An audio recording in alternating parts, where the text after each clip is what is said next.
Halo semua. Pada video-video sebelumnya, saya sudah membantah tuduhan teman-teman Muslim yang berkata bahwa umat Kristen menuhankan Nabi Isa. Saya sudah memberikan penjelasan dan bukti-bukti bahwa teman-teman salah alamat. Nabi Isa yang ada di dalam Al-Quran itu bukan Yesus Kristus. Karena Yesus Kristus bukan cucunya Imron yang lahir di bawah pohon korma. Oleh sebab itu, teman-teman yang Muslim tidak punya hak untuk mengkritik agama Kristen. Tetapi, karena masih banyak teman-teman Muslim yang ngotot bahwa Nabi Isa adalah Yesus, bahkan menunjukkan Al-Quran surah 4 ayat 157 untuk berkata bahwa Yesus Kristus tidak mati disalibkan, jadi pada video ini, saya sekali lagi menanggapi komentar teman-teman. Saya akan menunjukkan di mana letak kesalahan Al-Quran surah 4 ayat 157 jika Nabi Isa yang teman-teman maksud itu adalah Yesus Kristus. Selain itu, sehubungan dengan Paskah, saya akan memberikan penjelasan kepada teman-teman yang Muslim supaya teman-teman mengerti kenapa umat Kristen ngotot berkata bahwa Yesus mati disalibkan. Dan supaya teman-teman yang Muslim tidak berkata bahwa saya mengarang, pada video ini saya akan dibantu oleh Ustadz Menajem Ali. Oke, kita langsung mulai aja ya.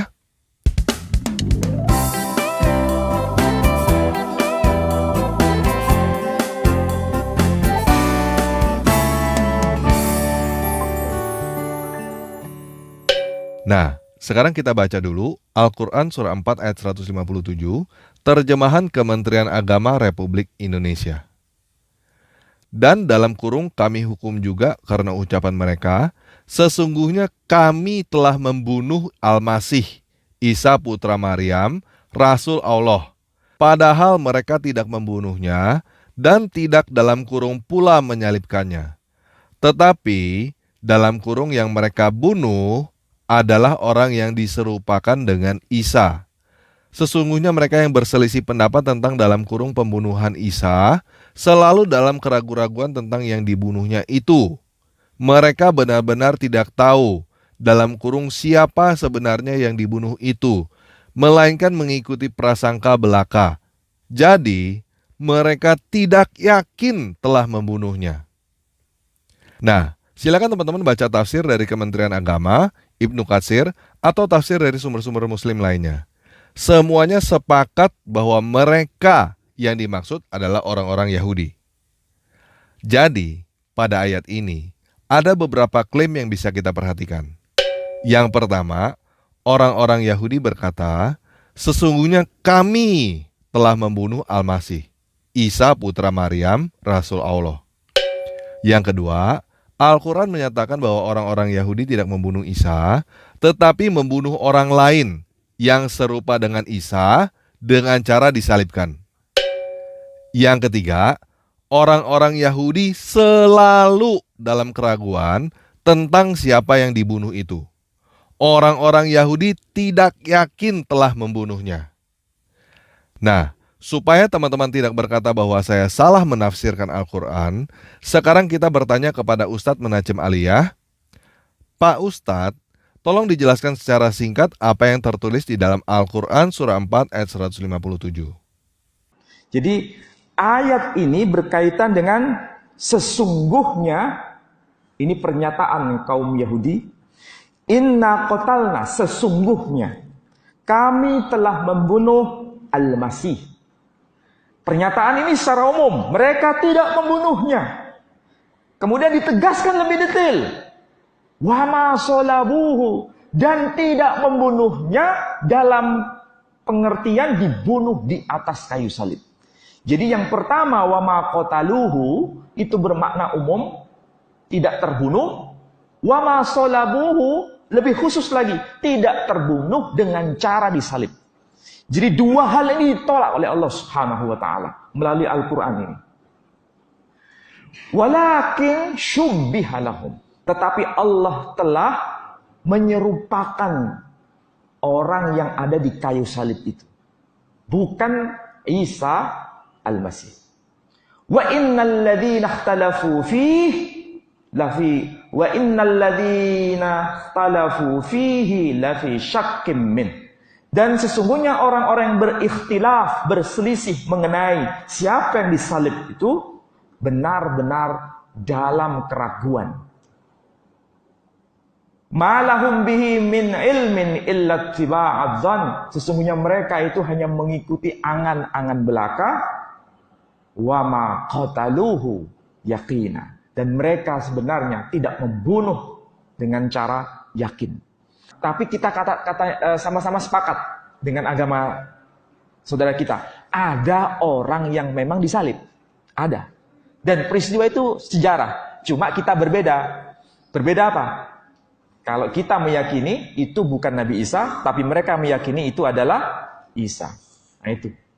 Memang ada peristiwa pembunuhan, bahkan pembunuhan dengan cara disalib. Cuma masalahnya, Quran itu mengkritik siapa yang disalib itu. Itu yang berbeda. Jadi Yahudi mengakui bahwa memang ada orang yang disalib itu.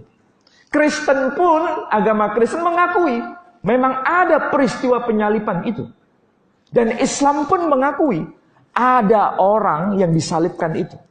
Berarti tiga agama ini sama-sama sepakat. Memang ada peristiwa penyaliban itu. Itulah sebabnya gambar itu jelas-jelas. Memang ada orang yang disalibkan. Dan memang ada peristiwa penyaliban. Cuma masalahnya siapa yang disalibkan ini berbeda. Quran mengatakan wama qataluhu wama sholabuhu. Mereka tidak membunuhnya dan tidak menyalibnya. Berarti siapa yang disalibkan itu? Disinilah ada tiga perbedaan pandangan. Kalau dalam keyakinan agama Yahudi, dia yang disalib itu bukan Al-Masih. Berarti mereka sampai hari ini menunggu Al-Masih yang betul. Tapi nggak datang-datang. Nggak tahu siapa nanti yang datang. Pokoknya sampai hari ini mereka menunggu itu Al-Masih. Tapi yang disalib itu bukan Al-Masih. Mereka mengingkari itu. Ini keyakinan Yahudi. Keyakinan yang kedua, dia yang disalib itu bukan Isa Al-Masih. Nah, itu keyakinan kita, Muslim. Dia yang disalib itu bukan Isa Al-Masih. Berarti yang disalib itu memang bukan Isa. Sampai hari ini beliau masih hidup. Masih hidup. Masih hidup. Bukan mati. Dan keyakinan yang ketiga, dia yang disalib itu Isa Al-Masih. Nah, ini keyakinan Nasrani. Ini detailnya yang berbeda. Detailnya yang berbeda. Kita bisa buktikan tidak bahwa itu memang bukan Isa? Kita bisa buktikan itu. Tinggal masalahnya ada kesepakatan di antara kita dengan Yahudi itu. Ada kesepakatan di antara kita dengan Yahudi itu. Dalam hal apa? Bahwa yang disalibkan itu bukan Al-Masih. Bukan Al-Masih. Cuma kita meyakini itu bukan Isa Al-Masih. Orang Yahudi mengaku itu Isa itu tadi. Oke, jelas ya. Saya tidak salah tafsir. Al-Quran menyatakan, yang pertama, orang-orang Yahudi berkata, sesungguhnya kami telah membunuh Al-Masih, Isa putra Maryam, Rasul Allah. Yang kedua, Al-Quran menyatakan bahwa orang-orang Yahudi tidak membunuh Isa, tetapi membunuh orang lain yang serupa dengan Isa dengan cara disalibkan. Yang ketiga, orang-orang Yahudi selalu dalam keraguan tentang siapa yang dibunuh itu, dan orang-orang Yahudi tidak yakin telah membunuhnya. Nah, supaya tidak berlama-lama, saya langsung aja menunjukkan bahwa ketiga pernyataan Al-Quran itu, tiga-tiganya salah semua. Yang pertama, tidak ada orang-orang Yahudi yang berkata, sesungguhnya kami telah membunuh Al-Masih, Isa putra Maryam, Rasul Allah. Yang kedua, tidak ada orang Yahudi yang menyalibkan, karena yang menyalibkan adalah orang Romawi. Yang ketiga, tidak ada orang Yahudi yang ragu siapa yang disalibkan, dan tidak ada orang Yahudi yang tidak yakin telah membunuh Yesus. Nah, untuk membuktikan apa yang saya katakan, kita minta Ustadz Menachem Ali untuk membacakan apa yang ada di dalam Talmud. Talmud adalah kitabnya orang Yahudi. Silakan perhatikan, apakah ada pengakuan dari orang Yahudi di dalam Talmud bahwa mereka membunuh Yesus? Di dalam Talmud Bavli, Juz Nezikin, kerugian, Traktat Sanhedrin, ayatnya 43a disebutkan begini. Pada sabat perayaan Paskah. Nah, pada sabat perayaan Paskah, Yesus orang Nazaret digantung di kayu salib. Jadi mereka itu betul-betul tahu secara lahiriah saja bahwa ini orang mempraktekkan sihir dan nanti akan digantung. Dan ternyata ketika digantung, memang betul-betul digantung di kayu salib itu. Sehingga semakin dikuatkan iman mereka, karena Taurat mengatakan kalau orang itu mati, dihukum mati di kayu salib, itu adalah orang jahat. Berarti orang jahat saja sudah seperti itu, apalagi mengaku nabi. Tidak mungkin seorang nabi mati di kayu salib. Tidak mungkin seorang Mesias mati di kayu salib. Itu menurut keyakinan Yahudi. Nah, kita tahu dari perspektif ini. Nah, bagaimana? Apakah ada orang Yahudi yang berkata, kami telah membunuh Al-Masih? Enggak ada. Apakah ada orang Yahudi yang menyalibkan? Enggak ada. Apakah ada orang Yahudi yang ragu siapa yang disalibkan? Enggak ada. Jadi 3 hal yang dikatakan oleh Al-Quran surah 4 ayat 157 tentang orang Yahudi, salah semua. Orang Yahudi dan Kristen sama-sama sepakat bahwa yang disalibkan adalah Yesus orang Nazaret. Orang Yahudi dan Kristen sama-sama sepakat bahwa yang menyalibkan Yesus orang Nazaret itu adalah orang Romawi. Dan tidak ada orang Yahudi dan Kristen yang ragu atau tidak yakin bahwa yang disalibkan adalah Yesus orang Nazaret. Satu-satunya kelompok orang yang bingung, yang ragu, tidak yakin siapa yang disalibkan adalah Muslim. Nggak percaya? Coba kita tanyakan lagi kepada Ustadz Menacem Aliyah. Pak Ustadz, apakah umat Muslim yakin siapa yang disalibkan menggantikan Yesus? Memang ada riwayat, tapi riwayat ini diperselisihkan di antara para ulama. Di antara para ulama berselisihkan. Bahkan namanya siapa yang menggantikan itu juga diperselisihkan. Artinya bukan mencapai derajat mutawatir. Tidak mencapai derajat mutawatir. Dan apalagi kalau kita hubungkan dengan dokumen-dokumen ini, orang yang mati di kayu salib itu tidak benar. Artinya itu sebagai hukuman yang sangat luar biasa. Dan itu sebagai bentuk penghinaan, hukuman itu. Apalagi tanpa khitona tadi. Khitona itu artinya apa? Tanpa sesuatu. Helai kain pun yang melekat itu. Dan itu saya kira tidak mungkin Allah menggantikan dengan cara menggantikan dari antara para muridnya dan dianggap sebagai orang yang saleh. Sangat tidak mungkin. Itulah sebabnya kemudian ada yang namanya Injil Barnabas yang menyebutkan sang pengkhianat itu yang justru yang diubah wajahnya kemudian sama dengan Nabi Isa. Nah, cuma sampai hari ini yang namanya Injil Barnabas yang berbahasa Aram masih di close, tidak dibuka. Dan itu yang kemudian disebut sebagai The Gospel of Turkey.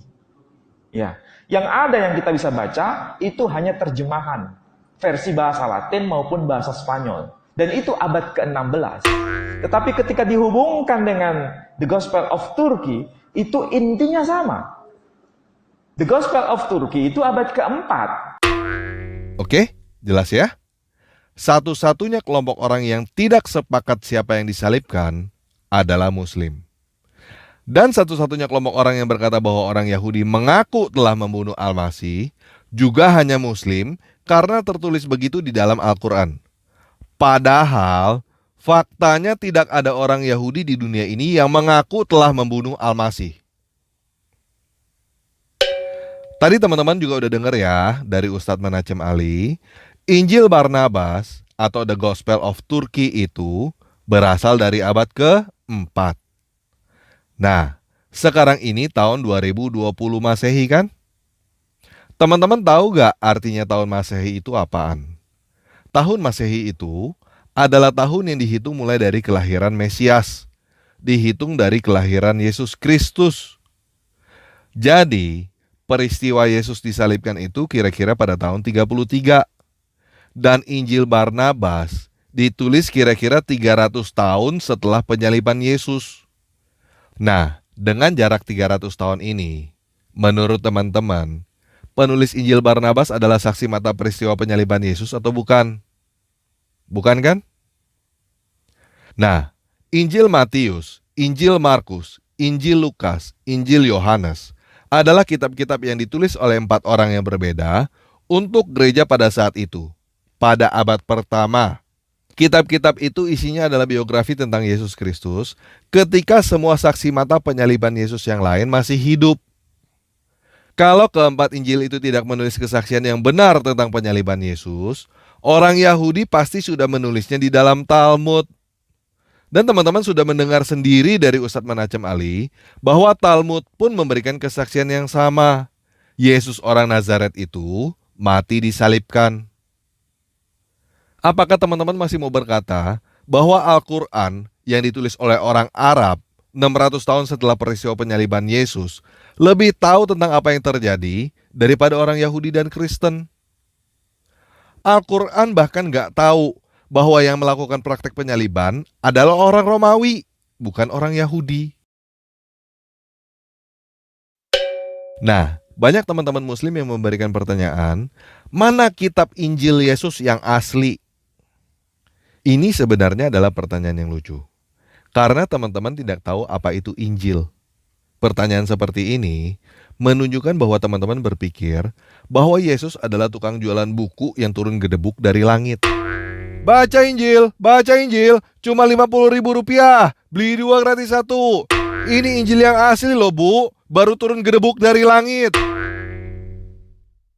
Begini guys, Yesus bukan tukang jualan buku. Dan Injil itu bukan buku yang turun gedebuk dari langit. Injil itu artinya adalah kabar baik.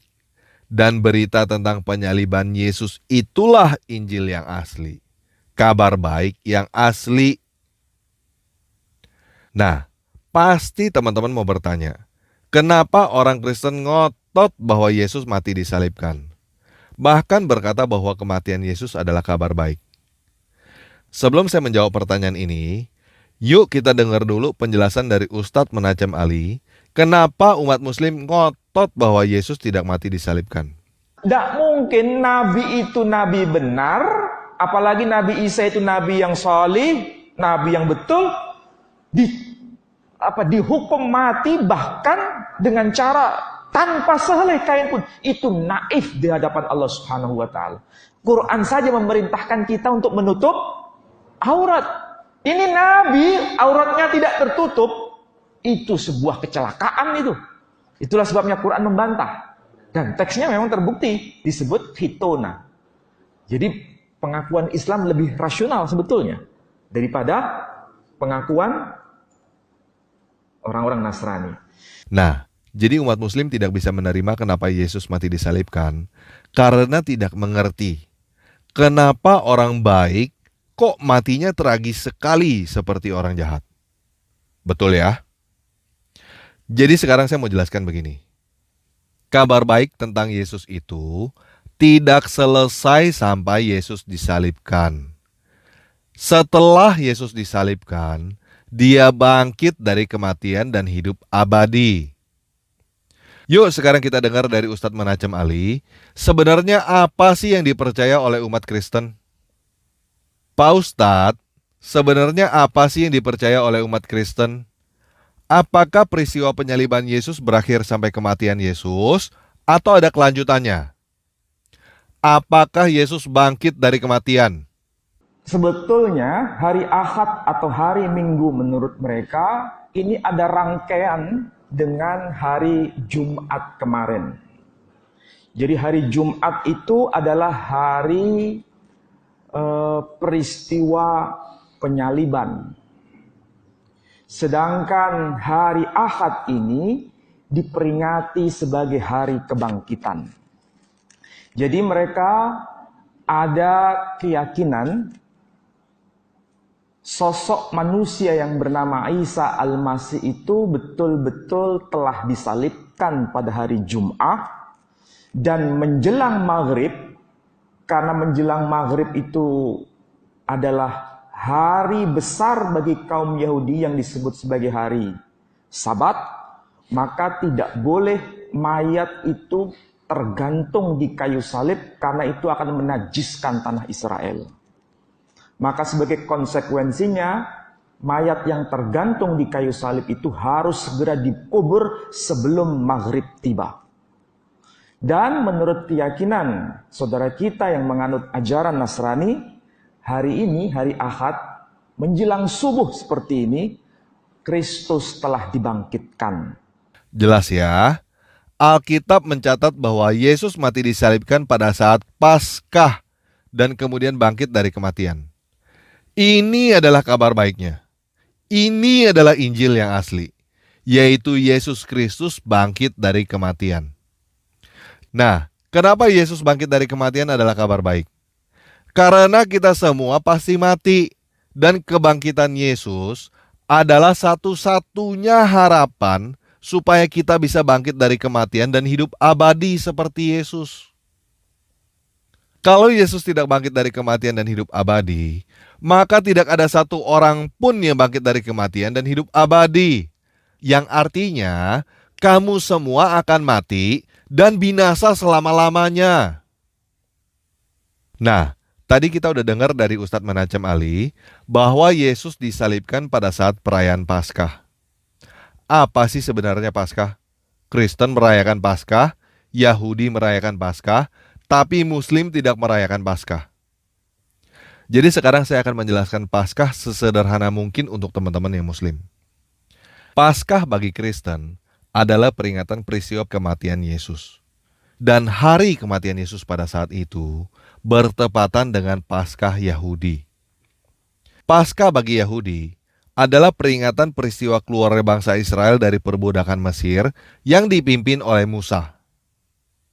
Untuk mengeluarkan bangsa Israel dari Mesir, Yahweh, ilahnya Musa, menurunkan 10 tulah. Dan tulah yang ke-10 adalah kematian anak sulung. Semua anak pertama di tanah Mesir mati. Mulai dari anak pertama Firaun sampai anak pertama segala ternak yang ada di Mesir. Namun, sebelum tulah ke-10 itu datang, Yahweh memberikan perintah melalui Musa supaya setiap rumah tangga di Israel menyembelih anak domba jantan yang tidak bercacat celah. Darah anak domba jantan itu harus dioleskan pada kanan, kiri, dan atas pintu rumah. Dan dagingnya harus dimakan pada malam itu juga, supaya kematian anak sulung tidak menimpa isi rumah yang diolesi darah anak domba itu. Setelah itu terjadilah seluruh anak pertama di tanah Mesir meninggal, kecuali rumah-rumah yang diolesi darah anak domba. Nah, anak domba inilah yang disebut dengan domba Paskah. Dan jauh sebelum peristiwa keluarnya bangsa Israel dari Mesir itu, peristiwa Paskah sudah ada, namun belum disebut Paskah. Dan teman-teman yang Muslim sebenarnya tahu peristiwa ini, yaitu peristiwa ketika Abraham tidak jadi mengorbankan anaknya. Siapa anak yang hampir dikorbankan sebenarnya bukan tema utama di dalam cerita itu. Tema utama di dalam cerita itu adalah dombanya yang menggantikan anak Abraham.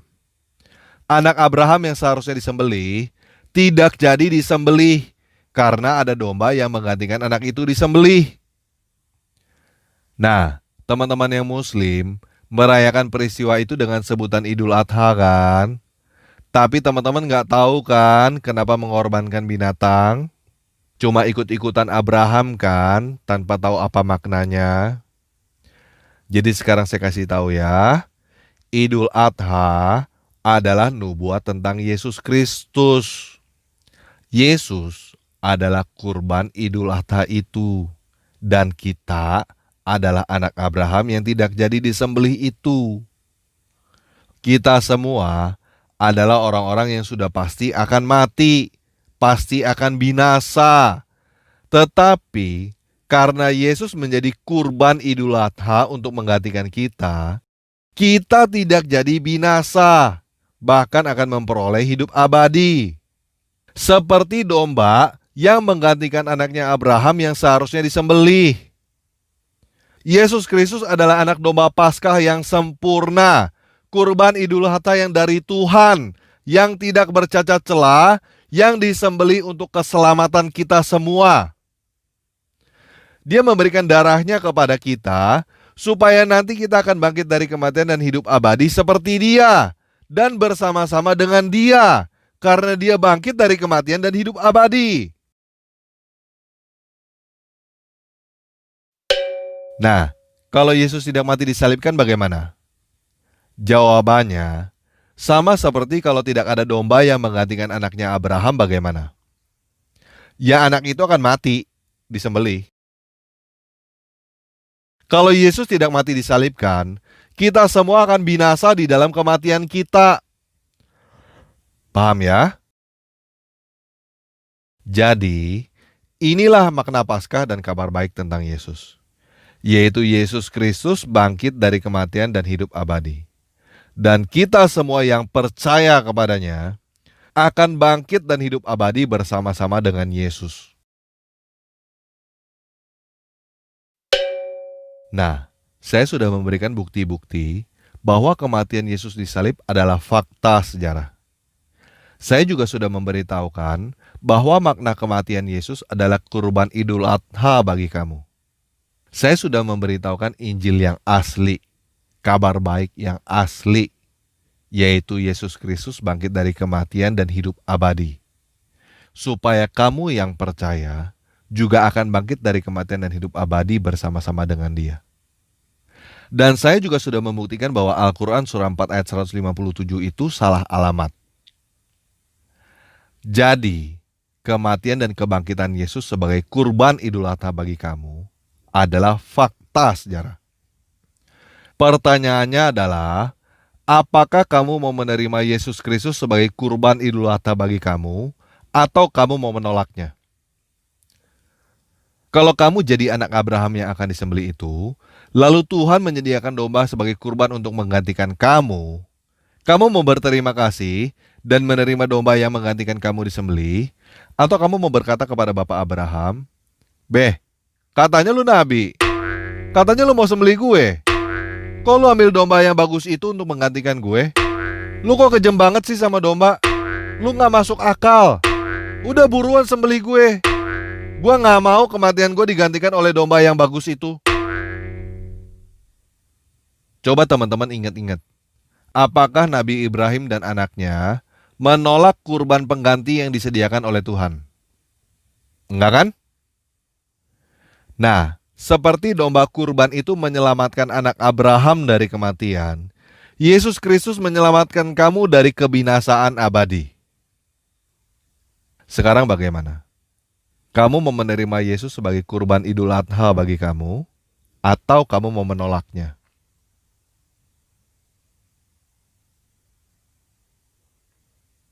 Nah, kalau kamu mau menerima Yesus Kristus sebagai kurban Idul Adha bagi kamu, ikuti doa ini sekarang ya. Terima kasih Yesus atas pengorbananmu di atas kayu salib. Sekarang, aku menerimamu sebagai kurban Idul Adha untuk menggantikan aku. Dan aku mau mengikutimu supaya aku juga bangkit dari kematian dan hidup abadi seperti kamu. Sekarang, Engkau adalah satu-satunya penguasa di dalam hidupku. Amin. Nah, buat teman-teman yang baru menerima Yesus Kristus, saya mau mengucapkan selamat Idul Adha. Kalau keadaan sudah memungkinkan, cari gereja terdekat dan katakan bahwa kamu mau ikut perjamuan kudus dan dibaptis. Oke, sekian video kali ini. Selamat Paskah bagi semua yang telah menerima Yesus Kristus sebagai kurban Paskah.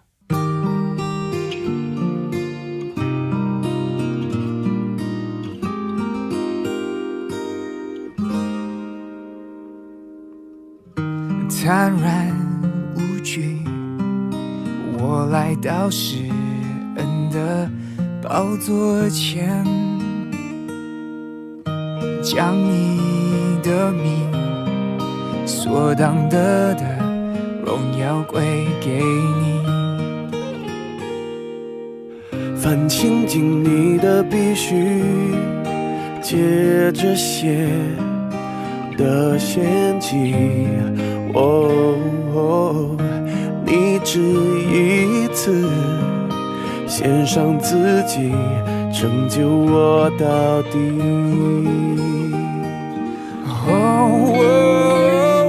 我怎么会不配当你的儿女？你消灭了我的罪孽，